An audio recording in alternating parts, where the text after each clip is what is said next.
This Community Service Award. It's given to one of the honor students. They don't have to be one of the top three. It can go to any of them, who sort of shows the best of community service while they were in their high school career. It's based totally on community service, nothing else. And all the students do community service, so I'm sure the judges have an equally difficult time trying to figure out the winner, as they do with the scholars, because these are the best of the best. It's not ironic, but I think it's apropos that Cassie Seaman is our winner of the Faltus Scholarship. She is a University High student, and John Faltus and his wife Kathy were heavily involved at University High School as their kids went there and graduated and went on to different things. Faltuses were big community supporters. They had Anchor Energy. It was a thriving business here in West Virginia. They did lots of things. Every scoreboard in just about every little league park was Anchor Energy, and they really helped out at University High School. Kathy was very involved in education, being a former teacher, and so it's just a nice way this all dovetails that you are the winner. They've been very, very proud. Their lives were taken away from us in a helicopter accident, and very ill-timed, and so we do this to remember their memory and the things they used to did for the schools and the community and things like that. And we're proud that you have kept on that tradition at University High School. And so in their honor, you received this $1,000. Okay, so we're here at the BB&T High Street branch for our Dominion Post Honor Student Program.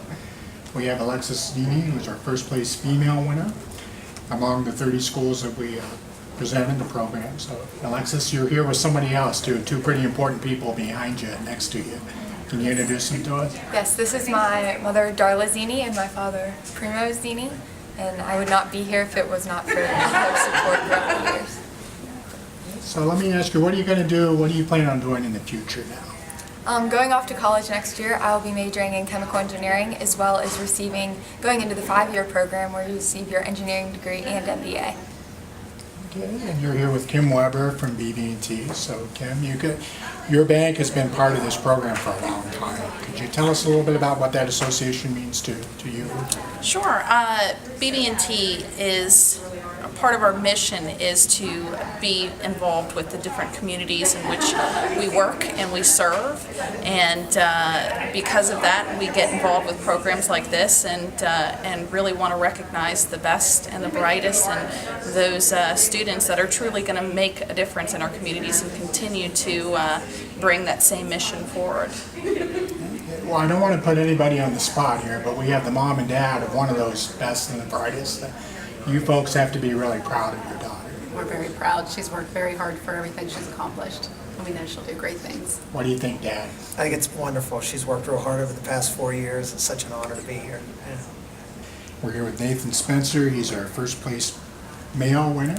So, Nathan, you have somebody pretty important sitting next to you right now. Yeah, absolutely. Can you introduce her to us? This is my mom, Gary Spencer. She's been there the past 4 years and beyond to kind of help me get here. I really appreciate everything she does for me. So now that you're here, Nathan, what happens now after high school graduation here? What are you going to do now? I'm going to WVU next year, study computer engineering, and maybe computer science too. So Karen, if I could ask you, what's it like having you got to be really proud of this guy. I'm incredibly proud. He's always been very, very smart and hardworking. This past year, he's been working 20 to 30 hours at the grocery store while taking 5 AP classes. And he just makes me proud. I don't think he's missed a day of work in the past year, even during the hard snows. Yeah, no, that's what we were talking about earlier. We had the pleasure of meeting Nathan earlier, and that's what we were talking about, just that work ethic. He's very reliable. He gets things done. He's never had to be nagged. He does it. In the middle here, we have Cassidy Seaman, who won our third place female among the top students that we select for the program. Cassidy also won the Faltus Award for community service. And I noticed you didn't bring toys today. You didn't bring the wagon full of toys today. No, I didn't bring any toys today. Well, that was why you won the Faltus Award for Community Service for the Little Toy Train Drive. If I got that name right? Little Toy Train Fund, Yeah, yes. a little toy. Can I get you to tell us a little bit about that? Sure. I started the Little Toy Train Fund 2 years ago when I was 16, and its purpose was to raise money for the children in the Children's Hospital, and we purchase Christmas presents for them and then take them to the hospital and hand them out to the children. And it includes an emergency relief fund for the patients' families. And when did you start that?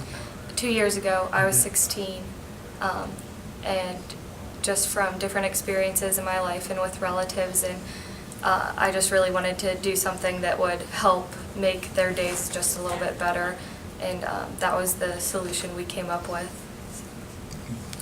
Well, Cassidy, you have an entourage of people with you here. Can I get you to introduce this? Introduce them to us, especially this lady right here. This is my grandmother, my mom's mom, Elaine Weinberger. She lives in Uniontown, and she's a huge support system. She comes down to all of our sporting events and things like that. And behind her is my mother, Doreen Seaman, and this is my father, Dennis Seaman.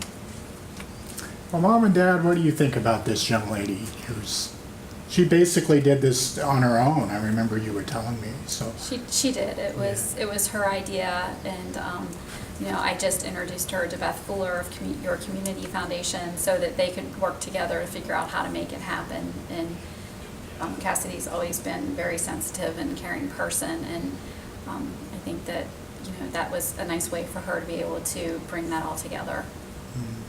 Grandma, how proud are you of this young lady here? Oh, I'm very proud of her. Very proud.